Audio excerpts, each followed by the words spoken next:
Oi pessoal, tudo bem? Meu nome é Robson Rodrigues, eu não sei exatamente como você chegou nesse vídeo, pode ser que tenha sido pelo Facebook, pode ser que alguém tenha te enviado, pode ser que você já me acompanhe aqui no canal.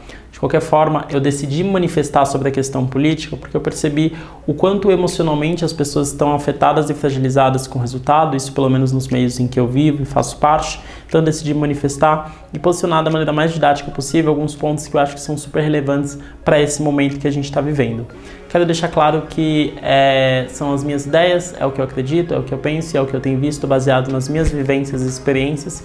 Se não faz sentido para você, você tem total liberdade de discordar. Inclusive eu te convido a comentar aqui embaixo para que a gente possa aprender juntos, né, a perspectiva um do outro. Só vou pedir encarecidamente que não se propague o discurso de ódio, né? Se o seu comentário emanar ódio, eu vou me dar a liberdade, respeitando esse espaço que é meu, de apagá-lo sem responder. A oposição ela é bem-vinda, a diversidade de opiniões ela é bem-vinda, mas nós não podemos ser tolerantes ao ódio, tá bom? Primeiramente, eu queria falar que o resultado e a eleição, né, do futuro presidente aí, Jair Bolsonaro, ela aconteceu sob condições democráticas, né? E aí é muito importante a gente entender e prezar por essa democracia. A gente sabia que existia a possibilidade dos dois candidatos ganharem, né? Foi realmente um segundo turno bem intenso, né? E aí eu queria levantar, na verdade, algumas questões, sem entrar no mérito de detalhes, mas que eu acho que é fundamental a gente tomar um certo cuidado, né? Primeiro a gente tem que tomar um cuidado com o extremismo.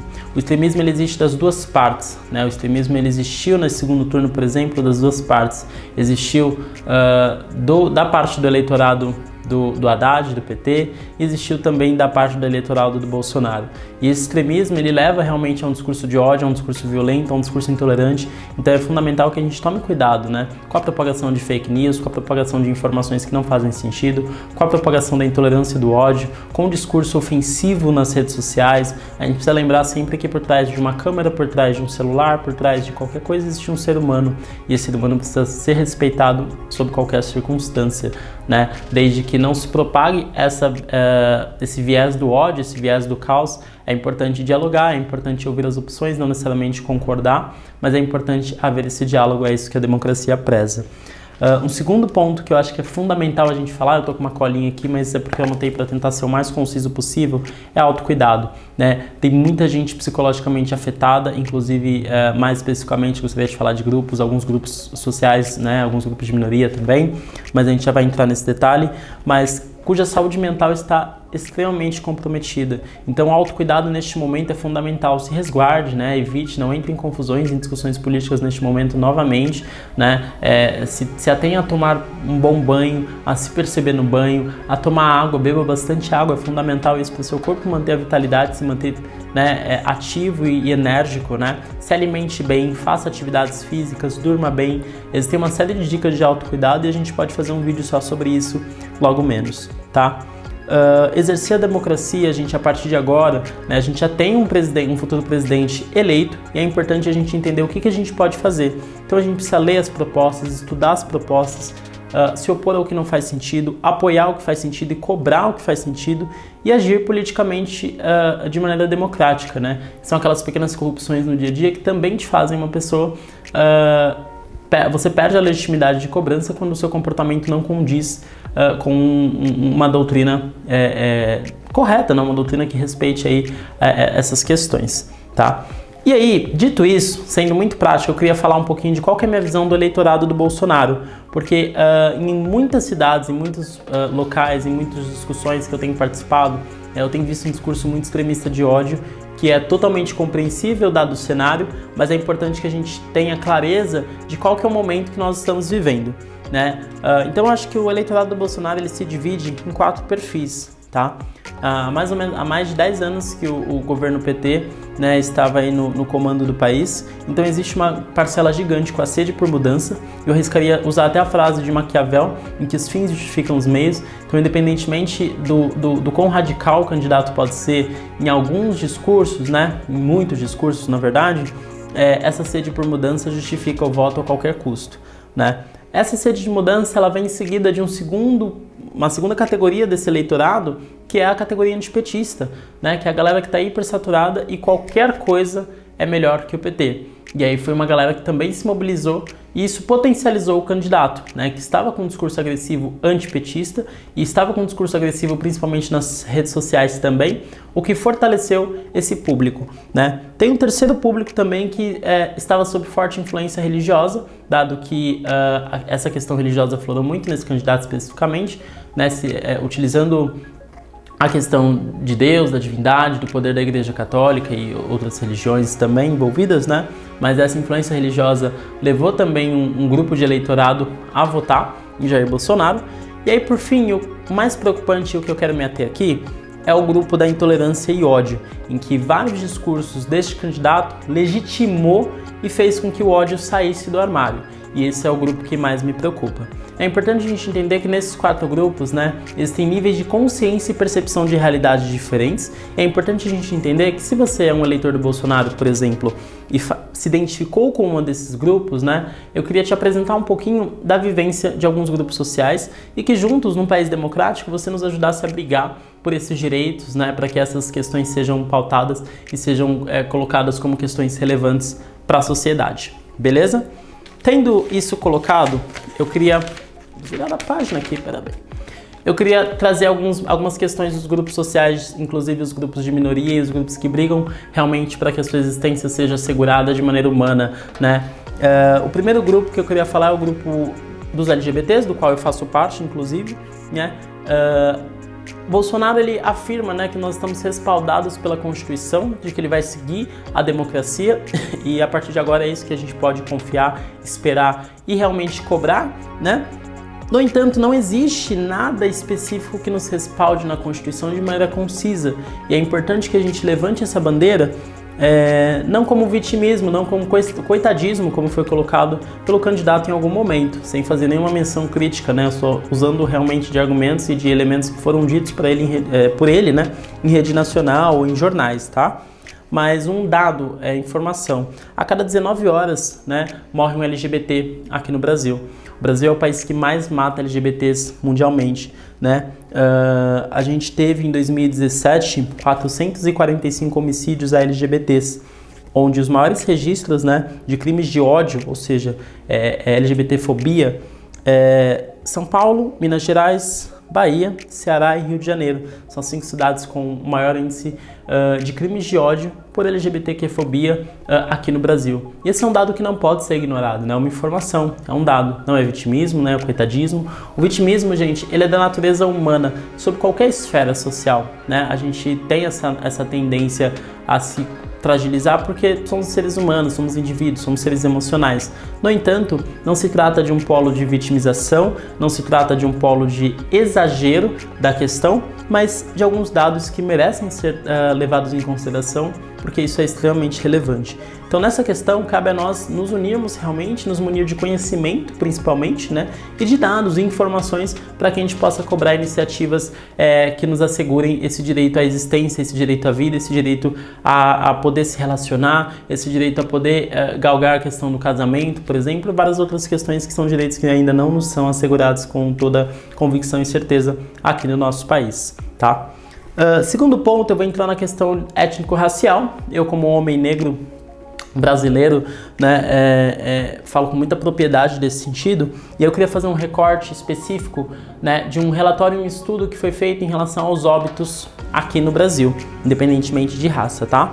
Um recorte de óbitos envolvendo acidentes, suicídios e homicídios, né, os dados eles são da década de 80, tá? Então de 80 até 2016 é o mapa da violência, a fonte, então mapadaviolencia.org.com.br, vou deixar o link aqui na bio, que é um estudo que foi feito, então é uma fonte verossímil, não é fake news, são dados realmente muito relevantes e muito preocupantes também, né? Antes de falar do recorte étnico-racial, eu queria trazer alguns números para vocês que são extremamente assustadores, né? O Brasil, nesse período, registrou 44.861 óbitos, né? E esse é um número bem assustador, porque desses 44.861 óbitos por acidentes, suicídio e homicídios, né? 94,3% é por homicídio, ou seja, 94,3% é por violência. E esse número por si só já é um número assustador, O Brasil hoje é um país extremamente violento, então para qualquer brasileiro esse já é um número que assusta, né? Se a gente fizer uma divisão regional, algumas regiões são ainda mais perigosas e os crimes de ódio, de violência mesmo, né, eles são assustadores. Tendo isso em vista, eu queria fazer um recorte étnico-racial, mas falando como homem negro, onde eu tenho lugar de fala e propriedade para falar, mas trazendo também para um viés humano e equiparando alguns números, né, de preocupações reais que eu devo ter. Não se trata de coitadismo nem vitimismo mais uma vez, mas expondo dados. Uma vez que eu tenho um dado que me respalde, é importante olhar para ele com devida atenção e tomar as devidas precauções como parte pertencente daquele público pela minha sobrevivência. Tá? Então, se a gente fizer o recorte da população negra e parda, 70%, né, desses óbitos registrados, eles estão ligados à população negra e parda, ou seja, né, dos 44.861 mortos, né, nesse período todo, 70% dessas mortes vem da população negra e parda. Tá?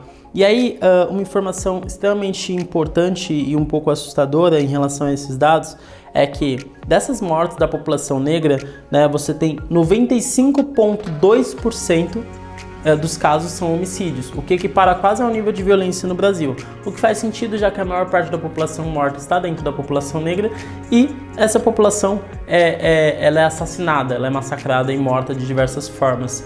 Desse percentual total, 95,2% estão em caráter de homicídio, né, dentro dessa população negra e parda, o que é assustador, o que me faz querer me resguardar como indivíduo, já que dentro desse conceito, dentro desses números, né, a ameaça ela acaba sendo endereçada para mim. Aí você me pergunta, Robson, e para a população, para as demais etnias, como isso funciona? Eu não acho que deva existir um discurso específico entre negritude, branquitude e tudo mais, né? A população negra ela acaba sendo mais fragilizada por questões socioeconômicas, por questões históricas, raciais, que é inegável, o racismo ele existe, ele está na estrutura, ele é reproduzido, os comentários eles existem, a gente vê no nosso dia a dia, né? Para não entrar no mérito e não cair na caixinha do que chamam de mimimi ou, né, de que eu esteja sendo vitimista, eu trouxe os dados também de todas as outras etnias somados, né? Então, do histórico de óbitos, 70% representa a população negra e parda, esses outros 30% representa as demais etnias presentes aqui no nosso país. E esse número, né, enquanto na população negra a gente tem 31.320 óbitos registrados, nas demais etnias a gente tem 13.541. Se a gente for fazer a média de quantos desses óbitos das outras etnias equivalem a homicídios, esse percentual vai para 81%. 81% é um número tão assustador quanto, tá? O que torna o Brasil um país extremamente violento e perigoso. Só que quando a gente equipara 81% para as demais etnias e 95,2% para a população negra, isso é ainda mais assustador, o que nos faz ter um pouco mais de resguardo, tá? E isso é uma pauta que eu gostaria que fosse atendida, que eu gostaria que fosse olhada, que eu gostaria que fosse tratada com o devido cuidado e não como coitadismo. A gente entra também no mérito das mulheres, né? Eu fiz uma relação entre mulheres e mercado de trabalho, não tenho lugar de fala para falar sobre isso, mas tenho vivência e posso me manifestar como aliado, né? Houveram algumas manifestações bem intensas em relação a esse tema, e eu já tive pessoas do meu núcleo, do meu ciclo social, que ouviram durante uma entrevista: você pretende engravidar nos próximos 2 anos ou você está focada no seu momento profissional? Isso é criminoso, gente, isso é grave, isso é complicado, né? A gente tem basicamente o histórico de uma CEO mulher negra em uma grande empresa, né? Que é a Rachel, que foi CEO da Pandora. Hoje, essa fomentação do afroempreendedorismo, né, principalmente no público feminino, é fundamental que isso exista para que a gente possa equiparar e trazer essa diversidade, não só racial, mas com a diversidade racial a gente tem a diversidade de percepções, diversidade de gênero, diversidade de visões, e isso é enriquecedor, isso inclusive é bom para o negócio, né?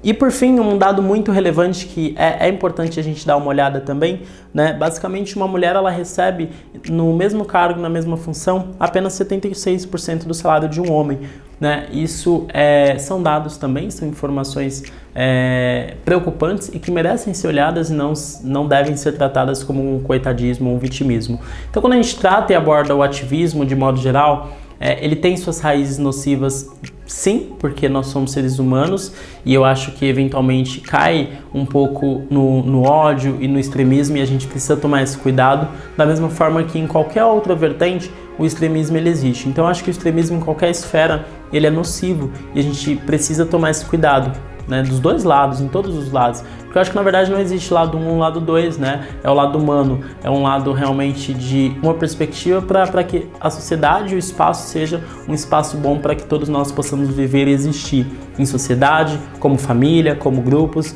e principalmente como indivíduos, tá? Dito todos esses pontos, gente, eu acho que o que a gente pode fazer agora é estudar. Né? É estudar, é assegurar realmente que estudar o projeto de governo, estudar as propostas, entender o que faz sentido, o que não faz, o que é passível de você concordar, né, como brasileiro, de você discordar, né, é participar realmente de todas as ações e iniciativas que fizerem sentido para a população, é se opor, é se posicionar e sempre se posicionar com respeito, se posicionar com respaldo em dados, se posicionar de maneira adulta. O que a gente chama de resistência, na verdade, né, é a não proliferação do ódio, né?